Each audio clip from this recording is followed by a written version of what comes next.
কাল ভাইয়ের হাতের কাজের পরীক্ষা। এতদিন ধরে বলে বলে ভাইয়ের হাতের কাজটা করাতে পারলাম না।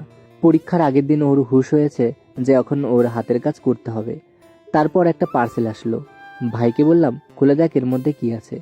যখন দেখতে পেলাম এর মধ্যে একটা হরলিক্স আছে এবং একটা দিদিভাই পাঠিয়েছে, ভাই তো খুব খুশি হয়েছে, চকলেট ফ্লেভার বলে। তারপর বললাম, তোকে কিন্তু এটা খেতে হবে।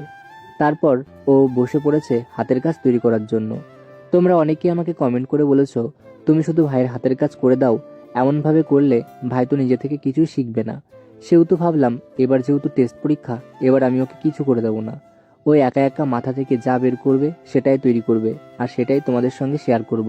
সেই মতো কাল থেকে আজ পর্যন্ত এইগুলোই করেছে। এখন এগুলো দিয়ে যে কি করবে আমি শুধু ভাবছি। বাড়ির বিভিন্ন কাজ করছি আর মাঝে মাঝে এসে দেখছি।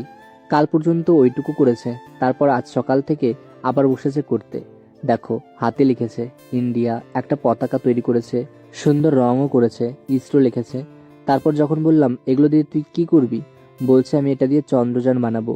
ও হয়তো কোথাও দেখেছে বা কোনোদিন দেখেছে, সেই অনুযায়ী ও তৈরি করতে চেষ্টা করছে। যাই হোক, আমার তো বেশ ভালোই লাগছে। ও নিজে থেকে আর্ট পেপার কিনে এনে মাপ করে কেটেছে, তারপর আবার সবকিছু নিজে থেকে তৈরি করছে।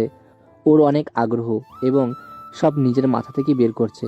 আমি শুধু ভাবছি, মা এখন থাকলে মা যে কি বলতো, যে কি তৈরি করছে। শুধু মাকে বারবার বলছিলাম, দেখো তোমার ছেলের কাণ্ড, কি তৈরি করে ফেলেছে। সব করেছে, আবার বলছে দাদা তুমি একটু লাইন টেনে দাও। আমি বললাম, সবটা যখন নিজে থেকেই করলি, আমি আবার কেন লাইন টানবো? এটা নাকি আর একটু সুন্দর করে দিতে হবে। আমি বললাম, তুই মন থেকে যেটা করবি সেটাই সুন্দর হবে। সবটাই যখন নিজে নিজে করলি, আবার এটুকু আমাকে দিয়ে করতে হবে না, তুই নিজেই কর। আমি বরং রান্না করি গিয়ে। কিছুদিন পর থেকেই ভাইয়ের ফার্স্ট টেস্ট এক্সাম শুরু হবে, সেহেতু ভাইকে হাতের কাজ করতে হবে। সেই কারণেই ও হাতের কাজ তৈরি করছে। আজ থেকেই যেহেতু যাবে স্কুলে, সেহেতু আমাকে তাড়াতাড়ি রান্না করতে হবে। ভাই ঘরে বসে হাতের কাজ তৈরি করছে, আর আমি এদিকে কি রান্না করব সেটাই বুঝতে পারছিলাম না।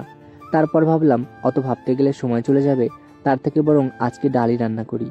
সেই মতো ভাই হাতের কাজ তৈরি করে তারপর খেতে বসলো, এবং আমি এবং ভাই ডাল ভাত এবং পাঁপড় ভাজা দিয়ে ভাত খেলাম। তারপর ভাই রেডি হয়ে গেল। দেখো, দেখতে কেমন লাগছে ভাইয়ের হাতের কাজটা তোমরা অবশ্যই কমেন্টে জানিও। ভাইয়ের সমস্ত বন্ধুরাও চলে এসেছে। বললাম, তোরা কি কি তৈরি করেছিস দেখি। দেখো, খুব সুন্দর একটা তবলা তৈরি করেছে।